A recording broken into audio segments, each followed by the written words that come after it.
여러분 안녕하세요. 네, 저는 경기 기계공업고등학교 교사 성원경이라고 합니다. 우리 지금 이 수업을 듣는 학생들은 우리 컴퓨터 전자과 새롭게 입학한 1학년 학생들 맞죠?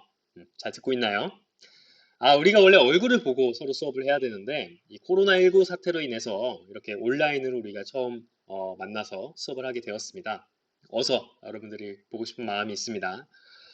어쨌든 우리는 이제 더 이상 이제 집에서 놀 수가 없습니다. 이제는 공부를 하셔야 됩니다. 그래서 선생님과 앞으로 일주일에 한 시간씩 공부할 과목이 바로 이 디지털 논리 회로라는 과목입니다. 이 과목은 이론 과목이고요. 그래서 디지털 논리 회로가 무엇인지 이론적으로 우리가 한번 공부해보는 시간을 가져볼 겁니다. 그래서 오늘은 첫날부터 막 수업을 진도를 나가면 여러분 너무 힘들까봐 선생님이 디지털 논리회로 이 과목에 대한 이 개괄이라고 해야 되나요? 전체적인 느낌적인 느낌을 파악하는 시간을 가져보도록 하겠습니다. 그래서 Welcome to Digital World라는 부제목을 가지고 오늘 한번 오리엔테이션 수업을 시작해 보도록 하겠습니다. 여러분 교과서 다 받으셨나요? 교과서가 택배로 이제 쏴진 걸로 알고 있는데 택배로 잘 받아서 한번 펴본 친구들도 있고 아직 한 번도 안 펴본 친구들도 있을 것 같아요. 그래서 이 디지털 논리회로 이 책을 딱 받았을 때 이름은 좀 멋있는 것 같아. 디지털 논리회로. 근데 이게 도대체 어떤 과목인지 어, 아직 느낌적인 느낌이 오지 않죠. 선생님은 디지털 논리회로를 오랫동안 공부하고 또 이 다른 학교에서 이런 것들을 가르치면서 이게 어떤 과목일까 한번 생각을 해봤습니다. 디지털 논리회로는 선생님이 생각하기에 바로 디지털 시스템을 배우는 과목입니다. 디지털 시스템. 디지털 시스템 하면은 머릿속에 무엇이 떠오르나요? 뭔가 디지털로 돌아가는 첨단의 뭐 그런 것들이 떠오르죠. 근데 이 교과서에서 다루는 디지털 시스템은 여러분들이 상상하는 것과는 조금 다를 수 있습니다. 그래서 이 교과서에서 다루는 디지털 시스템이 어떤 의미인지 알아보기 위해서 한번 그림을 한번 보도록 하겠습니다. 이 전자회로 또 디지털 논리회로 이 모든 이 전자공학의 기본은 이 전자와 원자핵으로부터 시작합니다. 이 전자가 있고 이 전자가 돌고 있는 중심에 원자핵이 있죠. 이런 두 가지 특성을 이용해서 실리콘을 가지고 인간은 웨이퍼를 만듭니다. 구체적으로 어떤 식으로 만들어지는지 전자회로 시간에 다뤄보도록 하겠습니다. 그래서 이 웨이퍼가 있는데 이 웨이퍼를 또 활용해서 이 트랜지스터라든지 다이오드라든지 모스펫 같은 기초적인 전자 소자를 만듭니다. 선생님 저 1학년이라 잘 몰라요. 다이오드가 뭐예요? 모스펫이 뭐예요? 트랜지스터가 뭐예요? 여러분 이러고 있어요. 여러분 아주 귀여운 모습이 선생님 눈에 상상이 되는데 뭐 그런 것들은 지금 다루진 않겠습니다. 그런 소자들이 있다. 나중에 전자회로 시간에 구체적으로 여러분들이 무엇인지 배우게 되지만 이런 기본적인 전자 소자들이 있다. 이런 전자 소자들은 미리 말하지만 아날로그 시스템이라고 합니다. 일단 받아들이고 선생님 추후에 다시 한번 자세히 설명하도록 하겠습니다. 이 아날로그 시스템에서 IC 칩을 만듭니다. Integrated Circuit이라는 Integrated 하면은 이제 합쳐진 뭐 축약된 이런 서킷. 그러니까 이 전자소자, 여러분들이 이 전자소자, 트랜지스터 같은 이 전자소자를 막 갖다 집어넣어서 이 조그만 칩으로 만든 게 IC칩인데요. 이 IC칩부터는 우린 디지털 회로라고 해요. 그래서 IC칩을 또 보다 발전시킨 게 MCU, 마이크로 컨트롤러 유닛이라는 MCU라는 것도 있는데요. 이 MCU와 IC칩을 보다시피 뭔가 MCU가 좀 더 복잡해 보이죠. 그래서 이때부터는 우리는 디지털 시스템, 좁은 의미의 디지털 시스템이라고 합니다. 이 MCU가 조금 더 발전된 게 바로 CPU입니다. 여러분들 뭐 요즘 10세대, 발음 조심, 10세대 i7, 뭐 i5 노트북이 나와서 잘 팔리고 있는데 이런 CPU, 노트북에 들어가는 CPU, 뭐 또 이제 양자와 슈퍼컴퓨터, 뭐 구글에서 하고 있는 슈퍼컴퓨터 그런 것들도 있는데 요거는 선생님은 이제 컴퓨터 시스템이라 부릅니다. 선생님, 이 슈퍼컴퓨터 CPU는 뭐 디지털이 아니에요? 라고 물으면 물론 디지털 시스템이 맞죠. 하지만 이 교과서에서 다루는 디지털 시스템은 이 IC와 MCU로 한정지어서 이제 교과서에서는 논해지게 됩니다. 그래서 오해 없고 그래서 아날로그 시스템으로부터 디지털 시스템까지 이렇게 점점점 이 전자공학이 발달되는 이 순서를 선생님이 한번 보여준 겁니다. 이제 이 IC, 아날로그 시스템과 디지털 시스템의 어떤 차이점을 이제 여러분들이 궁금해 할 것 같아요. 이게 선생님이 이제 그림으로 쭉 보여줬는데, 아, 그래서 뭐가 다른 거야? 뭐 생김새는 달라. 하지만 구체적으로 어떤 것이 다른 건지 아직 느낌적인 느낌이 오지 않아요.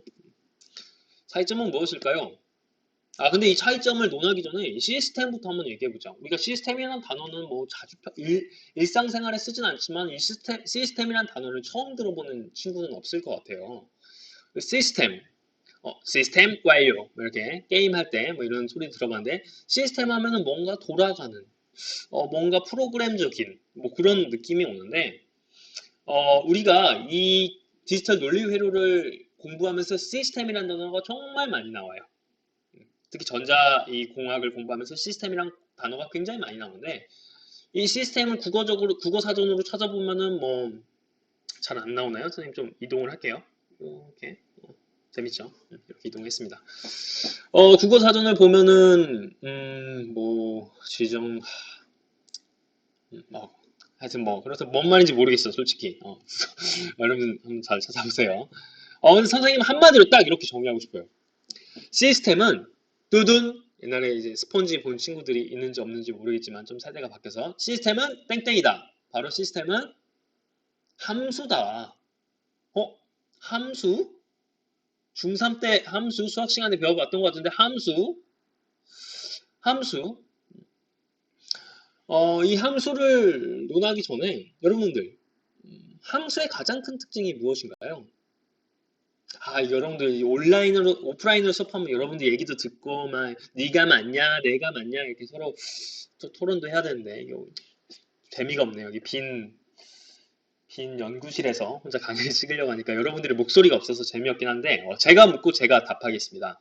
함수란 입력과 출력이 있는 어떤 시스템을 말합니다. 말이 좀 시스템은 시스템이다 이렇게 말하면 안 되죠. 함수라는 것은 가장 큰 특징은 입력과 출력이 있는 것입니다. 즉 무슨 말이에요?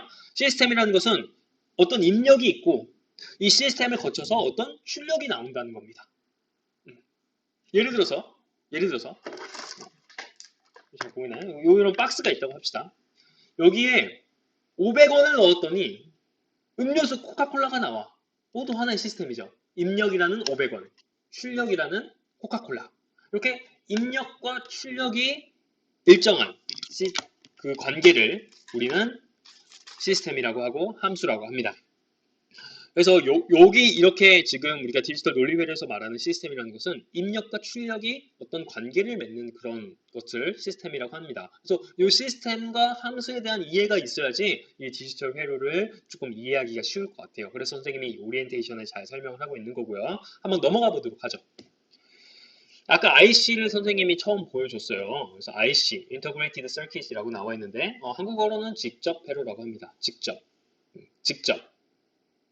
직접이 아닌 것 같은데 오타 같아요.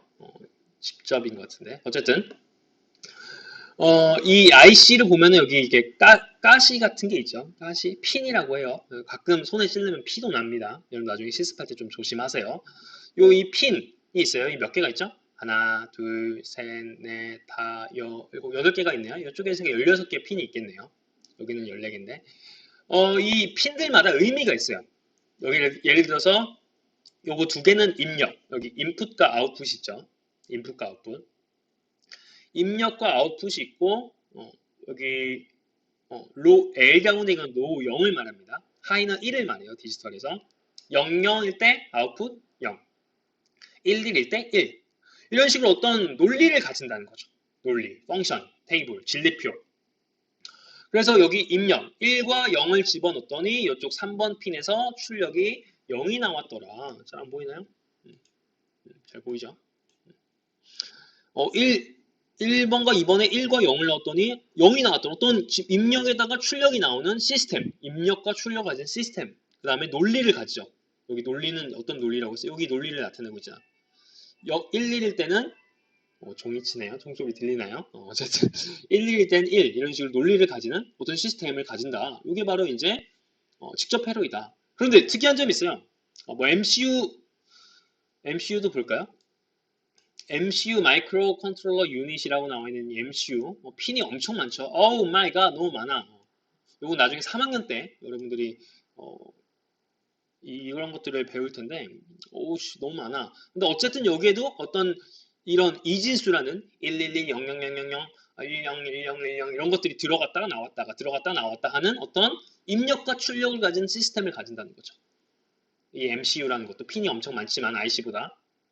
그래서 그냥 1과 0이 있을 때는 그냥 이진수 신호라고 해요. 1 아니면 0 그거밖에 없으니까 그냥 신호라고 하지만 이렇게 101010 이렇게 계속 연속된 신호를 가지면 우리는 이것을 뭐라고 하냐면 코드라고 합니다. 코드 들어봤나?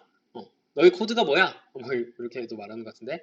그래서 이제 이 코드를 치는 걸 뭐라고 할까요? 코딩이라고 하죠. 코딩은 많이 들어봤죠. 그래서 이 마이크로 유닛을 이렇게 프로그래밍 하는 것을 우리는 코딩이라고 합니다. 그것이 유래된 단어가 코드라는 거고요. 그래서 이건 어떻게 보면 일종의 컴퓨터죠. 어떤 8비트 컴퓨터라고 하는데 왜 8비트냐면 지금 여기 숫자가 잘 세면 8개거든요. 8개의 이진수를 한 번에 처리를 하는 거예요. 여러분 혹시 여러분 노트북이나 데스크탑 몇 비트인 줄 아시나요? 요즘 옛날에는 32비트 컴퓨터가 많았는데 요즘은 거의 64비트를 쓰고 있죠. 무슨 말이에요? 64개의 101010을 한 번에 처리하는 거죠.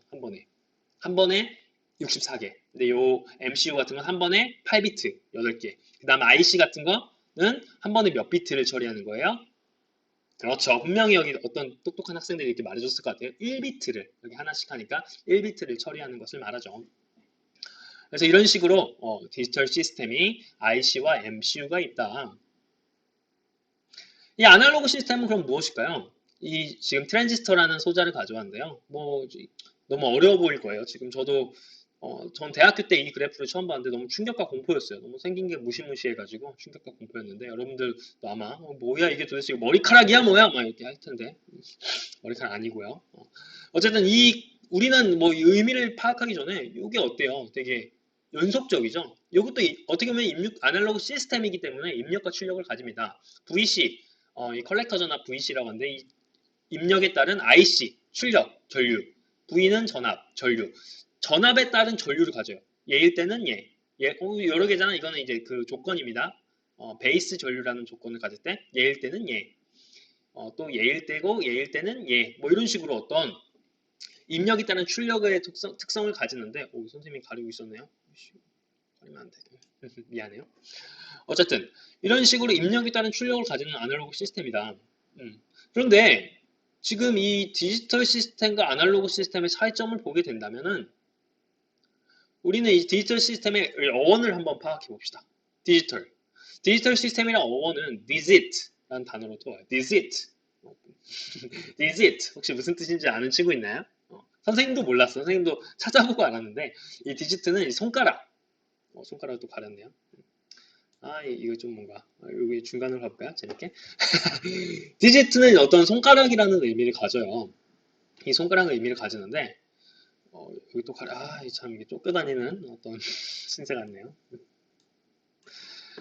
손가락의 의미를 가지는데 손가락이라는 의미는 이 아날로그 연속적인 신호, 디지털 이산적인 신호. 무슨 말인지 도대체 모르겠죠. 이 손가락의 특징은 뭐예요? 하나, 둘, 셋, 넷, 다섯. 셀 수가 있죠. 그걸 우리는 이산적이다라고 해요. 셀 수 있는 거예요. 이는 가능하다. 산수 이렇게 산수 뭐 이렇게. 그래서 셀 수 있는 것 신호는 디지털 신호. 아날로그는 연속적. 그럼 이산적인 거의 반대는 뭘까요? 연속적이라는 거. 연속적이라는 것은 그럼 무슨 뜻이에요? 계속 이어진다는 뜻도 있지만 셀 수 없다라는 뜻도 있다는 거죠. 그러니까 쉽게 말해서 디지털은 셀 수 있는 신호, 아날로그는 셀 수 없는 신호라고 이해하시면 돼요.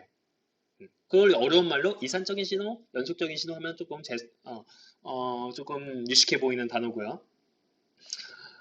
그래서 셀 수 있어요, 여러분. 이 신호들을 셀 수 없죠. 이게 쭉 이어지잖아요. 셀 수 없죠. 하지만 여기 셀 수 있죠. 여기 8개 들으면 8개씩 딱 나오잖아. 딱딱딱 맞잖아. 여기도 딱딱딱 이렇게 셀 수 있잖아, 신호들을. 그러니까 이것은 디지털 신호들, 디지털 시스템. 입력과 출력하니까 시스템인데 신호들을 셀 수 있으니까 디지털 시스템이다. 또 지금 이 트랜지스터 같은 경우는 입력과 출력을 가지지만 이 신호들을 셀 수가 연속적으로 계속 이어지기 때문에 아날로그 시스템이구나 라고 이해하시면 될 것 같아요. 디지털 논리 회로죠. 우리 과목은 논리 논리라는 단어는 어때? 야, 너 이럴 때 많이 쓰는 것 같아요. 야, 너 논리가 있어 없어? 아, 너희 말에는 논리가 전혀 없어. 친구들이랑 막 이렇게 대화를 하다 보면은 정말 논리가 전혀 없는 친구들. 막 이랬다가 저랬다가 왔다 갔다 이렇게 하는 걸 논리가 없다고 하죠. 그럼 논리가 있는 친구들은 어때요? 어떤 그래서 그런 거야. 어떤 일정한 어떤 그 생각의 흐름을 가지고 있죠. 이래서 이런 거야. 논리가 있어. 논리라는 건 뭐예요? 어떤 일정한 규칙, 일관된 규칙을 포함된 걸 우리는 논리라고 합니다. 그럼 디지털 논리라는 건 뭐겠어요? 이 디지털 시스템 안에서 디지털 이산적으로 이게 입력과 출력을 가지는데 이 디지털 신호들이 셀 수 있는 신호들이 입력과 출력을 가지는데 그 입력과 출력에 일정한 뭐가 있는 거예요? 규칙이 있는 거죠. 그게 바로 논리라는 거죠. 그게 바로 디지털 논리 회로라는 겁니다. 어때요? 이제 좀 느낌적인 느낌이 오나요? 선생님 뭐 아직 진도 안 나갔어요. 그러니까 뭐 여러분들 디지털 논리 회로가 딱 뭐다 이런 것보다 이런 느낌이구나라는 것만 지금 캐치한다면 이 오리엔테이션 수업의 어떤 선생님 소개의 목적은 달성한 겁니다. 그래서 이제 우리가 다음 시간부터 이제 본격적으로 진도를 나갈 건데요. 총 우리 교과서는 7개의 단원으로 나와 있습니다. 그래서 선생님 교과서 그 과목을 한번 개괄해 보도록 하겠습니다. 처음으로 디지털 시스템은 디지털 시스템이 뭔데? 선생님 사실 지금 오리엔테이션 수업은 1과랑 1단원과 좀 겹치는 부분이 있어요. 디지털 시스템이 뭔지 근데 보다 좀 더 자세히 한번 나가보도록 하겠습니다. 그 다음 논리소자라는 단원에서는 그럼 디지털 신호를 어떤 논리에 의해서 처리할 건데? 야, 너 논리 회로라며. 논리가 뭐야? 그 논리를 배워보는 시간이고요. 정보의 표현. 1010이라는 신호를 다양하게 표현할 수가 있습니다. 1010 이 표현의 의미는 무엇이고 어떻게 또 표현할 수 있을까? 그 표현 방법에 대해서 배워볼 거고요. 논리회로 설계. 이제 실질적으로 이제 입력과 출력을 가진 시스템을 설계해야죠, 여러분들이. 원하는 의도대로, 원하는 대로 입력과 출력을 가지도록 설계하는 그걸 이제 논리 게이트를 활용해서 어떻게 구성할 건데 의미를 가지게 됩니다. 이 조합 논리 회로는 이 논리 회로는 두 가지 종류가 있어요. 크게 조합 논리 회로와 순서 논리 회로가 있는데요. 조합 논리 회로는 한 번에 입력이 이렇게 있으면 출력이 빡 나오는 거예요. 또 순서 논리 회로는 어떤 입력이 하면 이래서 저래서 이렇게 또 그 다음에 또 이렇게 나오면 저렇게 이렇게 좀 설명이 별로인 것 같은데 이건 나중에 좀 더 자세히 설명해 드리도록 할게요. 그러니까 한 가지만 포인트만 말하자면 조합 논리 회로는 어떤 입력이 있으면 출력이 정해져 있어요, 항상. 하지만 이 순서 논리 회로는 순서에 의해서 어떤 입력에 따라 입력이 똑같더라도 순서가 다르면은 출력이 다를 수 있는 회로를 순서 논리 회로라고 합니다. 그 다음에 디지털 논리 회로의 응용은 MCU, 아까 우리 MCU 살짝 맛빼고 가겠습니다. 왜냐면 MCU는 여러분 또 이제 나중에 마이크로 프로세서라든지 자동화 설비라는 그 과목을 통해서 우리가 또 자세히 배우게 될 그 또 광활한 어떤 내용을 가지고 있기 때문에 이 디지털 논리회로 국과목에서는 MCU가 뭔지 정도만 살짝 배우고 거의 다 이 IC에 대해서 배운다고 보면 될 것 같아요. 맛빼기라고 적어놨네요. 어, 자, 정리를 해봅시다. 디지털 논리회로 무엇을 배우는 과목일까요? 느낌적인 느낌이 안 나요? 그래서 선생님이 이제 구글 클래스에 질문으로 올릴 거예요. 그래서 그 질문에 답변을 다는데 선생님은 교과서 같은 답변은 별로 좋아하지 않아요. 여러분들의 생각, 여러분의 느낌적인 느낌을 이게 굉장히 창의적으로 표현하는 걸 좋아하기 때문에 구글 클래스의 서술형 답변에다가 디지털 논리회로란 뭐 비유를 해도 좋아요. 수박 같다. 왜냐면 뭐 이렇기 때문이다. 뭐 그렇게 말해도 좋고 아니면 선생님이 말했던 걸 그대로 이제 복사시 그렇게 되고 뭐 사전을 그대로 베껴오는 건 별로 비추. 하여튼 여러분들만의 색깔로 한번 디지털 논리 회로를 잘 답변해 주시기 바랍니다. 감사합니다. 오늘 첫 시간이라서 강의가 좀 일찍 끝났네요. 다음 시간부터는 이제 본격적으로 배울 텐데요. 일단 오늘은 디지털 논리 회로가 무엇이고 어떤 느낌적인 느낌이고 또 이 여러분들 1년간 가르치게 될 컴퓨터 전작과 교사 성원경 선생님은 어떤 분이신지 좀 이렇게 처음으로 만나서 서로 느낌을 파악하는 시간 정도로 가져보았습니다. 여러분들 공부 열심히 하시고 우리 이 코로나 우리가 이겨내고 우리가 곧 다시 개학을 했을 때 우리 즐거운 얼굴로 한번 뵐 수 있도록 하겠습니다. 감사합니다. 강의는 여기까지 마치도록 하겠습니다. 성원경이었습니다.